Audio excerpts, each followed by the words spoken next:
चलिए हम लोग देख लेते हैं जल्दी से, करंट अफेयर्स देख लेते हैं ना। और आज तारीख हम लोगों को है, कितना तारीख है आज? 16 जुलाई 2025। तो हम लोग जो है 15 जुलाई और 16 जुलाई 2025 से जितने भी करंट अफेयर्स के महत्वपूर्ण क्वेश्चन बन सकते हैं उस सभी पर डिस्कस करेंगे। पीडीएफ जो है आप हमारे टेलीग्राम चैनल से डाउनलोड कर सकते हैं, जिसका लिंक मैंने इस वीडियो के डिस्क्रिप्शन बॉक्स में दे दिया है। तो यहाँ से जो है आप अपनी सुविधा के अनुसार से पीडीएफ से भी पढ़ाई कर सकते हैं। चलिए हम लोग स्टार्ट कर लेते हैं पहले क्वेश्चन से। और पहला क्वेश्चन है हम लोगों को दिवस से संबंधित है, और हाल ही में एक दिवस मनाया गया। कौन सा दिवस? तो विश्व युवा कौशल दिवस मनाया गया है। ठीक है, और यह कब मनाया जाता है प्रतिवर्ष? तो यह 15 जुलाई को मनाया जाता है। तो आप लोग याद रखिएगा, सीधा याद रखिएगा कि विश्व युवा कौशल दिवस जो है कब मनाया जाता है? तो यह 15 जुलाई को मनाया जाता है। और इसमें क्या किया जाता है? तो युवाओं को तकनीकी और व्यावसायिक कौशल के महत्व के बारे में क्या किया जाता है? जागरूक किया जाता है। और पहली बार देख लेते हैं कि यह दिवस मनाया जाता है। तो 15 जुलाई 2015 को है ना, 15 जुलाई 2015 को ये क्या किया जाता है? पहली बार मनाया जाता है। और 2014 में संयुक्त राष्ट्र महासभा के द्वारा इसे क्या कर सकते हैं? घोषित किया जाता है कि 2014 में घोषित किया जाता है। ऐसा कहा जाता है कि 15 जुलाई को प्रतिवर्ष जो है क्या मनाया जाएगा? विश्व युवा कौशल दिवस मनाया जाएगा। तो आप लोग सीधा याद रखिएगा विश्व युवा कौशल दिवस जो है प्रतिवर्ष कब मनाया जाता है। तो एक तो ये हो गया कि आपको विश्व युवा कौशल दिवस जो कि 15 जुलाई को मनाया जाता है। उसके बाद यहाँ से क्या क्या युवा से संबंधित प्रश्न पूछा जाता है, आप लोग बता दीजिए जल्दी से कि राष्ट्रीय युवा दिवस कब मनाया जाता है, कितनी तारीख को मनाया जाता है? 12 जनवरी को मनाया जाता है ना। कब मनाया जाता है राष्ट्रीय युवा दिवस? 12 जनवरी को मनाया जाता है। क्यों मनाया जाता है? स्वामी विवेकानंद का जन्म दिवस के उपलक्ष्य है ना। एक मनाया जाता है विश्व युवा दिवस, ध्यान रखिएगा, एक मनाया जाता है। देखिए यहाँ पर है युवा कौशल दिवस जो कि कितने तारीख को? 15 जुलाई को है ना। ये जो सिंपल सी बात है ये आप 15 जुलाई को। और उसके बाद जो पूछा जाता है, क्या पूछा जाता है? राष्ट्रीय युवा दिवस। ध्यान रखिएगा, राष्ट्रीय जब पूछेगा कि राष्ट्रीय युवा दिवस तो ये कितने तारीख को? कितने तारीख को? 12 जनवरी है ना। और उसके बाद एक पूछा जाता है विश्व युवा दिवस। ध्यान रखिएगा, पूछा जाता है कि विश्व युवा दिवस तो ये कितने तारीख को मनाया जाता है? याद है आप लोगों को? ये मनाया जाता है आपको 12 अगस्त को।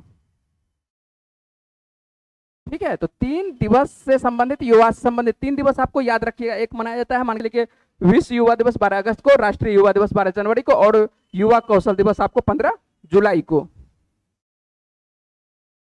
है ना। चले हम लोग आगे, हम लोग देख लेते हैं अगला प्रश्न देख लेते हैं। हाल ही में जो है बी सरोजा देवी का निधन हो गया है। किनका निधन हुआ है?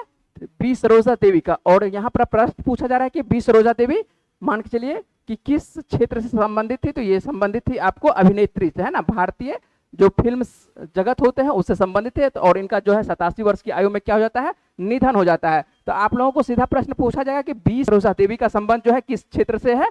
तो ये जो है आपको दिखाई पड़ता है अभिनय के क्षेत्र से। ठीक है, और ये आपको जो बी सरोजा देवी दिखाई पड़ती है किस, मान के चलिए कि हिंदी फिल्म में भी तो काम की है, लेकिन मेन जो काम की है ये कहाँ पर? साउथ की। तो साउथ की जो ये है प्रसिद्ध अभिनेत्री रहा करती थी। मान के चलिए कि फिल्म इनके नाम से बहुत ज्यादा फिल्म है ना, पुरानी हीरोइन है। तो आपको याद रखना है कि साउथ की ये दिग्गज अभिनेत्री के रूप में इनको जाना जाता था। और इन्हें जो है 4 भाषाओं का ज्ञान था, कन्नड़, तमिल, हिंदी, उसके बाद तेलुगु। इसीलिए जो है इन्हें 1962 ईस्वी में यदि बात करते हैं तो इन्हें जो है चतुर्भाषा तारे के रूप में इनको सम्मानित किया गया था। 4 भाषाओं की वजह से जो है इनको चतुर्भाषा कह सकते हैं कि चतुर्भाषा तारे के रूप में इनको सम्मानित किया गया था। किनको? आपको बी सरोजा देवी को। और इनको एक और उपनाम से दिया गया था। कौन सा उपनाम दिया गया था? तो सरोजा देवी को उनके बेहतरीन अभिनय के लिए एक उपनाम दिया गया था, आपको अभिनया सरस्वती कहा जाता था। क्या कहा जाता था? अभिनया सरस्वती। आइए इनका आप लोगों को तस्वीर दिखा देते हैं। ये जो आप देख रहे हैं तो ये आपको दिखाई पड़ रही है, कौन सी अभिनेत्री दिखाई पड़ रही है? आपको बी सरोजा देवी दिखाई पड़ रही है ना। और ये बी सरोजा देवी इनका जो है हाल ही में क्या हो जाता है? निधन हो जाता है। और आप लोग देखे होंगे कि पहले के जो अभिनेत्री हुआ करती थी उनका जो मेकअप हुआ करता था इसी तरह का हुआ करता था। सभी का मेकअप इसी एक ही तरह का हुआ करता था लगभग, है ना। तो पहले की अभिनेत्री का इसी तरह का मेकअप हुआ करता था। तो ये आपको ध्यान रखना है कि हिंदी फिल्मों के साथ साथ आपको ये साउथ की क्या है? दिग्गज अभिनेत्री के रूप में इनको जाना जाता था। ठीक है, तो आपको याद रखना है। और प्रधानमंत्री जब इनके बारे में मान चल के चर्चा किए हैं तो करंट अफेयर्स में, इसीलिए जो है जब भी प्रधानमंत्री के द्वारा और किसी भी मंत्री के द्वारा किसी भी अभिनेत्री सबका चर्चा किया जाता है तो आपको परीक्षा में पूछा जा सकता है करंट अफेयर्स के अंतर्गत। ठीक है, चले हम लोग आगे। अगला प्रश्न हम लोग देख लेते हैं क्या है कि हाल ही में हड़ेला उत्सव मनाया गया है। पूछा जा रहा है कि हड़ेला उत्सव जो है आपको किस राज्य में मनाया गया है। तो उत्सव जो है, जब भी आप क्या कहते हैं, बिहार दरोगा या बिहार पुलिस का आजकल जो चल रहा है एग्जाम, क्या चीज का चल रहा है, बिहार पुलिस का, है ना। तो आपको इस तरह का प्रश्न देखने को मिल रहा होगा कि हड़ेला उत्सव जो है किस राज्य में आयोजित किया जा गया है। तो ये आयोजित हाल ही में किया गया किस राज्य में, उत्तराखंड में। तो आपको सीधी सी बात है कि हड़ेला उत्सव आपको ध्यान रखना है कि किस राज्य में मनाया जाता है, किस राज्य में, आपको उत्तराखंड में मनाया जाता है। और ये जो आपको मनाया जाता है उत्तराखंड की यदि बात करते हैं कि विशेष करके किस क्षेत्र में, तो उत्तराखंड के कुमायूं के क्षेत्र में मनाया जाना ये वाला पर्व है। और सीधा सी बात है कि हड़ेला, हड़ेला का जो अर्थ होता है क्या हो जाएगा, हरियाली का दिन। क्या होता है अर्थ इसका, सीधी सी बात है कि हड़ेला नाम ही शब्द लग रहा है कि हरियाली से संबंधित होगा, तो हरियाली से संबंधित आपको हरियाली दिखाई पड़ रहा है ना। और ये जो पर्व मनाया जाता है, कह सकते हैं कि आपको उत्तराखंड में जो शुरुआती की अवस्था में क्या है, मानसून के आगमन के उपलक्ष्य में। वैसे मानसून भारत में कब आती है, किस तारीख को, लगभग 1 जून को, है ना। 1 जून को दिखाई पड़ता है। आपको क्या कहते हैं, केरल के तट पर लगभग आ जाते हैं। मुख्य भूमि की बात करते हैं तो आपको 1 जून को आ जाता है लगभग, ठीक है। इस बार जो है आपको पहले आ जाता है, लगभग आपको 24 तारीख को आ जाता है ना। आपको मई से पहले ही मान के चलिए कि सप्ताह, मई से 1 सप्ताह पहले कह सकते हैं कि आपको 1 जून से पहले, मई से पहले कौन सा, जो ये आपको मई दिखाई पड़ता है ना, मई। और 24 मई को लगभग आपको दिखाई पड़ता है क्या, क्या कहते हैं, आपको केरल के तट पर इस बार पहुंचा था। तो इस बार जो है समय से पहले इस बार मानसून आए थे। और उत्तराखंड में क्या हो गया, धीरे धीरे मानसून आती है बंगाल की खाड़ी से होते हुए, मान के चलिए कि आपको बंगाल, बंगाल से बिहार, बिहार से उत्तर प्रदेश, उत्तर प्रदेश तब ना उत्तराखंड से पहुंचेगी, है ना। तो उत्तराखंड पहुंचते पहुंचते क्या हो जाएगा, समय लगता है। इसलिए क्या कहते हैं, जुलाई के महीने में आपको पर्व दिखाई पड़ती है, कौन सा, हड़ेला। और जैसे ही मान के चले आता है आपको कौन सा राज्य, उत्तराखंड। तो उत्तराखंड के बारे में जल्दी से बता दें, उत्तराखंड की राजधानी क्या है, देहरादून। यहाँ पर जो दिखाई पड़ता है पुष्कर सिंह धामी कौन है, आपको मुख्यमंत्री है। राज्यपाल कौन है, लेफ्टिनेंट जनरल गुरमीत सिंह है। लोकसभा की सीटों की बात करते हैं तो उत्तराखंड में कितनी सीटें हैं, 5 सीटें हैं। और राज्यसभा की यदि सीटों की बात करते हैं तो कितनी सीटें हैं, आपको 3 सीटें हैं। ध्यान रहेगा, हड़ेला उत्सव बहुत, जितना उत्सव है आपको ध्यान रखना है, उत्सव से संबंधित जो है प्रश्न पूछा जाता है, ठीक है। चलिए अगला प्रश्न हम लोग देख लेते हैं, जल्दी से देख लेते हैं कि रेलवे सुरक्षा बल की पहली महिला महानिदेशक किसे नियुक्त किया गया है ना। ये जो है मान के चलिए कि आप लोगों को प्रश्न पूछा जाएगा कि रेलवे सुरक्षा बल की ये जो पहली महिला महानिदेशक है किसे नियुक्त किया गया है, सोनाली मिश्रा को नियुक्त किया गया है। तो आप लोगों को सीधा प्रश्न याद रखना है कि सोनाली मिश्रा कौन है अभी वर्तमान में, तो रेलवे सुरक्षा बल की क्या है, पहली महिला महानिदेशक है ना। ये जो आप तस्वीर देख रहे हैं यही है आपको कौन सा, सोनाली मिश्रा, ठीक है। ये जो है रेलवे की कह सकते हैं सुरक्षा की पहली, आपको जो दिखाई पड़ रही है, पहली महानिदेशक बनी है ना, किसका, तो रेलवे सुरक्षा बल का। तो जिसको कि क्या शॉर्ट में जो आरपीएफ बोलते हैं, तो इसके जो डीजी के पद पर कह सकते हैं कि पहली बार किसी महिला को नियुक्त किया गया है ना। इतने दिनों से अभी तक में किसी भारतीय महिला को नियुक्त नहीं किया गया था। तो पहली बार जो है आपको दिखाई पड़ता है कि रेलवे सुरक्षा बल की पद पे पहली बार किसी महिला को नियुक्त किया गया, और उनका क्या नाम है, तो सोनाली मिश्रा। और इस तरह का प्रश्न आपको बार बार देखने को मिलता है करंट अफेयर्स के अंतर्गत, ठीक है। चलिए अगले प्रश्न पर, और अगला प्रश्न देख लेते हैं किससे संबंधित है। तो अगला प्रश्न है आपको, राष्ट्रपति जो है क्या करती है, 4 व्यक्ति को कहां पर मनोनीत किया जाता है, राज्यसभा में। किसमें, लोकसभा या राज्यसभा, राज्यसभा में, ठीक है। तो आपको ध्यान रखना है कि राज्यसभा में कितने व्यक्तियों को राष्ट्रपति के द्वारा मनोनयन किया जा सकता है, कितने व्यक्तियों को, 50 व्यक्तियों का, 12 व्यक्तियों का, है ना। आप कितना बोले थे, 4 बोले थे, 12 व्यक्तियों का मनोनयन किया जा सकता है ना। तो 12 व्यक्तियों का मनोनयन किया जा सकता है, लेकिन हाल फिलहाल में कितने व्यक्तियों का मनोनयन किया गया है, 4 व्यक्तियों का मनोनयन किया गया। और मनोनयन सीधी सी बात है कि राष्ट्रपति के द्वारा किया जाएगा, राष्ट्रपति को इसका शक्ति है।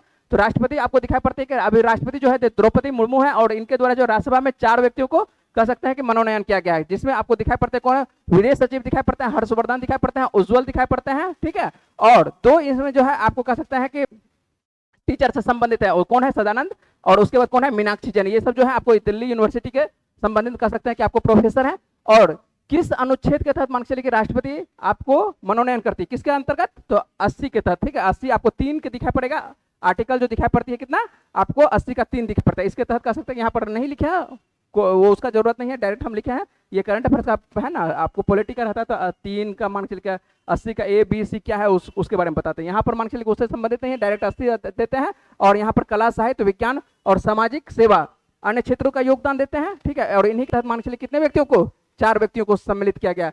और देखिए यहाँ पर किनको सम्मिलित किया जा रहा है, विदेश सचिव को।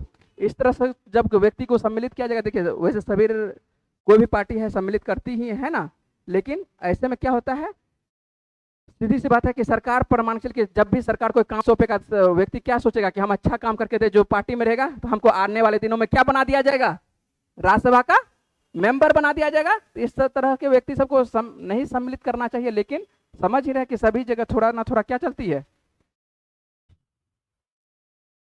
क्या हो गया ये बोर्ड को,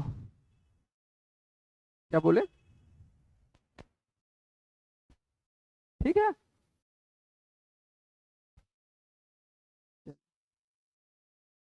कभी कभी सॉफ्ट में बोर्ड काम करता है, कभी कभी हार्ड में काम करता है। चलिए ठीक है, ये जो आपको 4 व्यक्ति दिखाई पड़ रहे हैं, इन्हीं चारों को क्या कर दिया गया है, सम्मिलित किया गया है राज्यसभा में, है ना, मनोनीत कर दिया गया है। चलिए हम लोग अगले प्रश्न पर बात करते हैं। और अगला प्रश्न जो आप लोगों को दिखाई पड़ रहा है, किससे संबंधित दिखाई पड़ रहा है? आदिवासी छात्रों की समग्र शिक्षा के लिए हाल ही में कौन सी पहल शुरू की गई? तो कौन सी पहल शुरू की गई है? तलाश पहल। कौन सी पहल शुरू की गई है? तलाश। ये जो संबंधित है, सीधी सी बात है कि आदिवासी छात्रों के लिए, ठीक है। तो आदिवासी छात्रों को क्या किया जाएगा? खोज को क्या किया जाएगा? यहाँ पर देखिए नाम ही है, क्या नाम है? तलाश। तो तलाश नाम आदिवासी युवाओं के आत्म जागरूकता और जीवन कौशल और कैरियर की स्पष्टता की, कह सकते हैं कि केंद्रित खोज को दर्शाता है, ठीक है। और भारत में अपनी तरह की यह पहली, कह सकते हैं कि एक विशेष रूप से आदिवासी छात्रों के लिए कह सकते हैं कि ये पहल चलाया गया, ठीक है। आदिवासी छात्रों के लिए कह सकते हैं कि ये पहली पहल है। और इसमें जो है खास करके जो है ऐसे छात्र जो मान के चलिए कि जीवन कौशल के बारे में उतना उसको स्पष्ट जानकारी नहीं है, उसमें खोज के इसको क्या किया जाएगा? बताया जाएगा, जानकारी दिया जाएगा, ठीक है। आगे हम लोग चलते हैं और अगला प्रश्न हम लोग देख लेते हैं। इस तरह का प्रश्न आपको दिखाई पड़ता है, पर्यावरण से संबंधित दिखाई पड़ता है कि हाल ही में ऊर्जा और स्वच्छ वायु अनुसंधान केंद्र रिपोर्ट का अनुसार कह सकते हैं कि सबसे प्रदूषित शहर कौन सा बना है? तो सबसे प्रदूषित यदि बात करते हैं कि सबसे प्रदूषित शहर कौन सा बना है, तो ये शहर का क्या नाम है? बर्नीहाट। क्या नाम है? ये बर्नीहाट। और बर्नीहाट जो आपको दिखाई पड़ती है, ये है कहां पर, अवस्थित कहां पर है बर्नीहाट, किस राज्य में? तो ये आपको दिखाई पड़ती है बर्नीहाट जो दिखाई पड़ती है असम और मेघालय की, ये क्या दिखाई पड़ती है? सीमा पर अवस्थित दिखाई पड़ती है। और यदि बात देखिए, अभी तक मैं मान चलिए बर्नीहाट से पहले यदि बात करते हैं तो किसका नाम आता था? दिल्ली का नाम आता था, ठीक है। सबसे मान चलिए प्रदूषित शहरों में किसका नाम आता था? दिल्ली का। तो दिल्ली में इससे पहले ही जब केजरीवाल की सरकार थी तो बहुत सारा काम किया गया था दिल्ली में। तो दिल्ली अभी जो वर्तमान में दिखाई पड़ती है, क्या दिखाई पड़ती है? अभी क्या देखिए, 2-2 6-6 महीना पर ये निकाला जाता है रिपोर्ट, ठीक है। गर्मी के दिनों में दिल्ली में लगभग रिपोर्ट सही रहता है, ठंड के दिनों में दिल्ली कह सकते हैं कि नंबर 1 पर रहता है, ठीक है। तो यहाँ पर आपको जो दिखाई पड़ता है, दिल्ली वर्तमान में कितने स्थान पर है? दूसरे नंबर पर है। यदि बात करते हैं कि पहले नंबर पर मान चलिए कि ये तो है किसके? प्रदूषण के हिसाब से ना, स्वच्छता के हिसाब से पहले नंबर पर कौन है?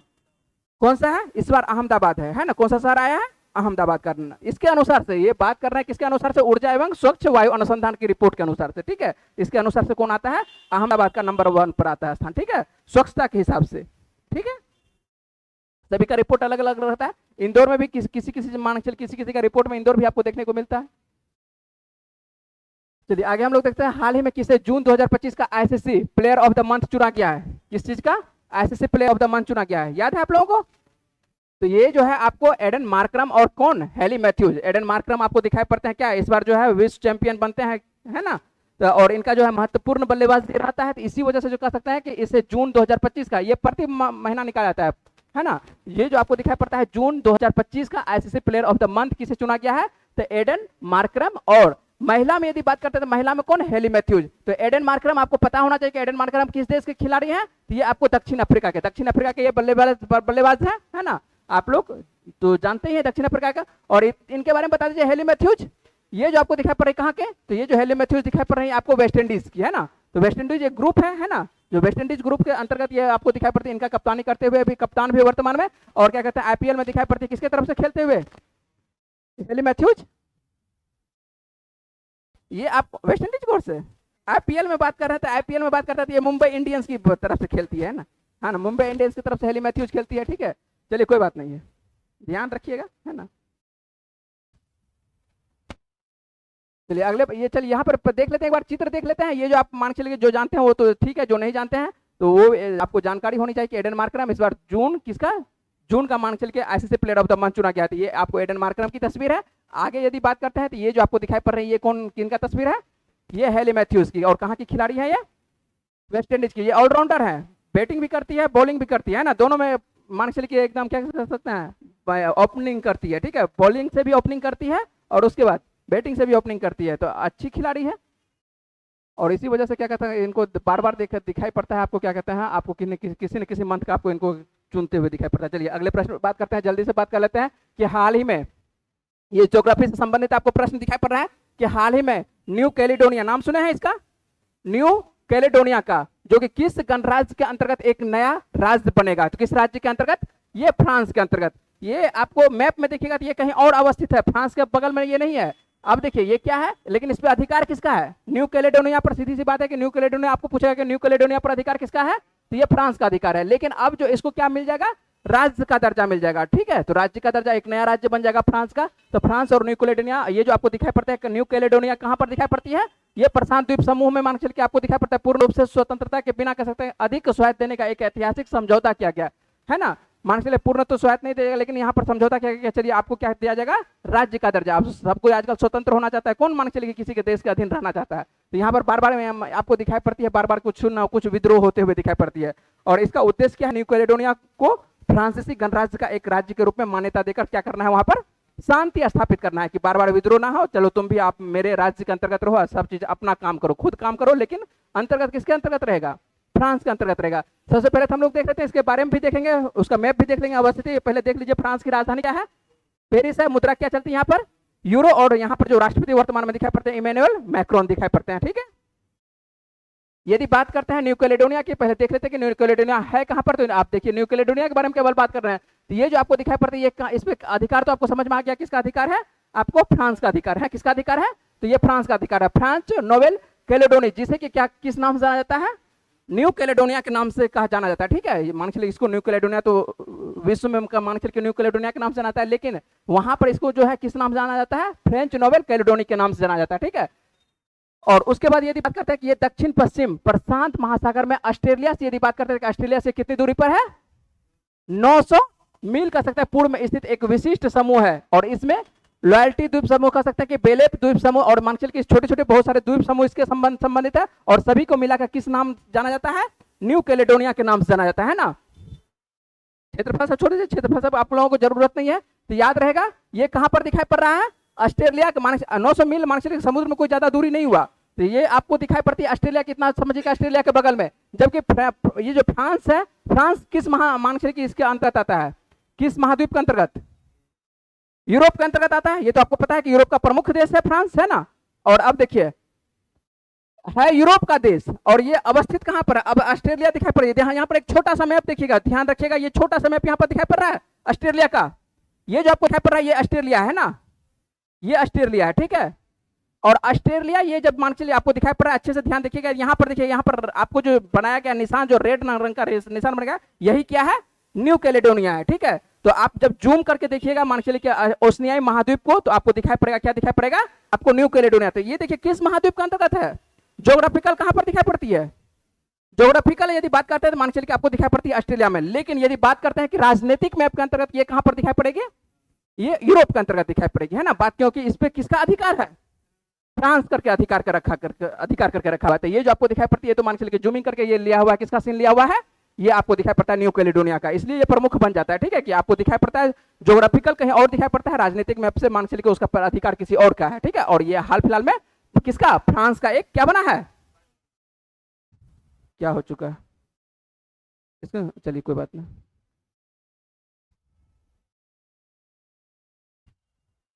क्या हो जा रहा है ये बोर्ड का, चलिए मार्क,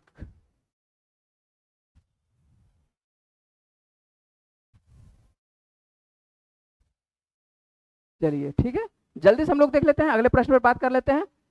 एक प्रश्न यहाँ पर देख लेते हैं, समुद्री पर्यटन को बढ़ावा देने के लिए क्रूज भारत मिशन में आधिकारिक रूप से शामिल होने वाला पहला भारतीय राज्य कौन सा बन गया है। तो कौन सा राज्य बन गया है, आपको ध्यान रखिएगा, कौन सा राज्य, तो ये गुजरात बन गया है ना। तो गुजरात कह सकते हैं कि आने वाले दिनों में जो है गुजरात जो दिखाई पड़ती है आपको, यहाँ पर क्या दिखाई पड़ती है, तो गुजरात में क्रूज भारत मिशन आधिकारिक रूप से शामिल होने वाला कह सकते हैं कि पहला भारतीय राज्य बन गया। यदि आपको सीधा सा प्रश्न पूछेगा कि क्रूज भारत मिशन में आधिकारिक रूप से कौन शामिल हुआ है, कौन सा राज्य शामिल हुआ है, तो ये गुजरात शामिल हुआ है। और इस मिशन के तहत कह सकते हैं कि 2029 तक वैश्विक क्रूज पर्यटन में केंद्र बनाने के लिए ये शुरू किया जाएगा, एक राष्ट्रीय पहल है, ठीक है।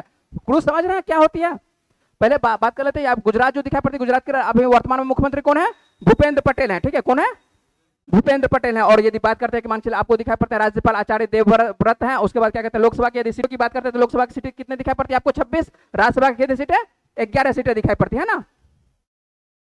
चलिए देख लेते हैं ये क्रूज जो आपको दिखाई पड़ती है, इस तरह से जो मान चलिए जो बड़ा बड़ा आपको जो दिखाई पड़ता है, क्या समुद्र में जो चलती है, खास करके किसको लेके, यात्रियों को लेकर चलती है, इसको क्या किसके अंतर्गत रखा जाता है? क्रूज के अंतर्गत रखा जाता है, ठीक है, क्रूज के अंतर्गत। और इसी को मान के चलिए, इसी के अंतर्गत पर्यटन को बढ़ावा देने के लिए कौन सा राज्य पहला राज्य बना है? आपको गुजरात बना है, ठीक है। तो गुजरात जाइएगा तो आपको दिखाई पड़ेगा यहाँ पर क्रूज भी चलते हुए दिखाई पड़ेगी, है ना, और घुमाएगा इधर से उधर, जहां मन तहां ले जाएगा, ठीक है। समुद्र में समुद्र की यात्रा करवाएगा, सीधी सी बात है।